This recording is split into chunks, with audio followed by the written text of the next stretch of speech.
Now we start this bulletin with a breaking news coming in on the visa shock. Now the US Chamber of Commerce has expressed serious concerns about the impact of new H-1B visa fee increasing employees and the impact on families and employers. Now they say that they're working closely with the administration and members to understand the full implications of this visa hike and to find the best path forward. Now, in this case, the US President Donald Trump has signed an executive order, remember, increasing the H-1B visa sponsorship fee to about $100,000. Now, this move had sparked widespread concern among tech companies and foreign workers, especially from India. As remember, India is about 70% of contributory to these H-1B visa beneficiaries. Now, the White House has now clarified that this visa hike is one-time charge applied only to new applicants, not an annual payment. In fact, existing visa holders outside the US will not be affected when they re-enter the country. White House spokesperson Caroline Leavitt also confirmed on social media that current H-1B visa holders do not need to pay the new fee to return to the US, and there's also a clause that could allow fee exemptions if a petition serves the national interest of the US. Now, the White House spokesperson also confirmed on social media that existing H-1B visa holders outside the US need not pay the fee.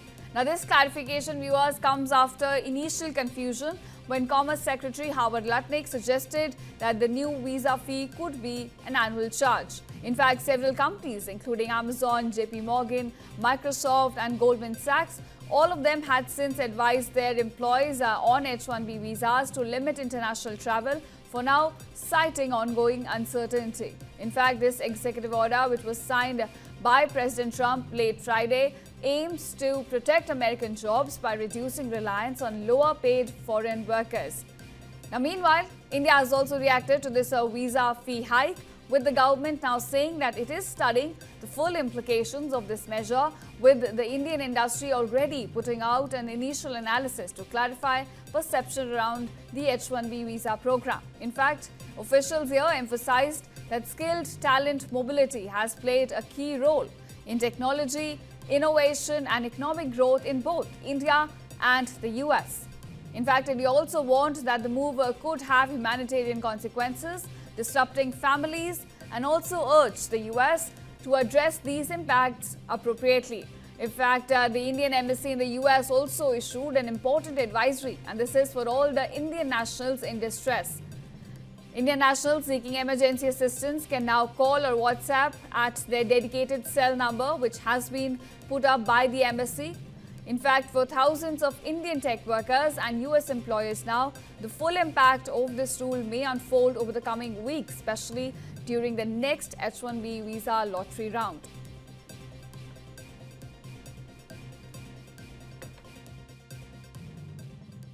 If the companies are going to send talent from India or China to the US, their productivity output is far greater than the salary that is being paid. And it is also an arbitrage. In a lot of cases, it's also a cost arbitrage vis-a-vis homegrown talent and with all the privileges and perks that are being provided.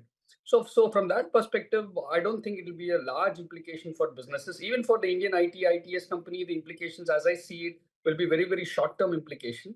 The large companies will find probably a couple of basis point of margins that might come under pressure, but it will be the middle and the smaller companies which will have a large impact. For the global big tech companies, I don't think it will change the wheels really, so to speak.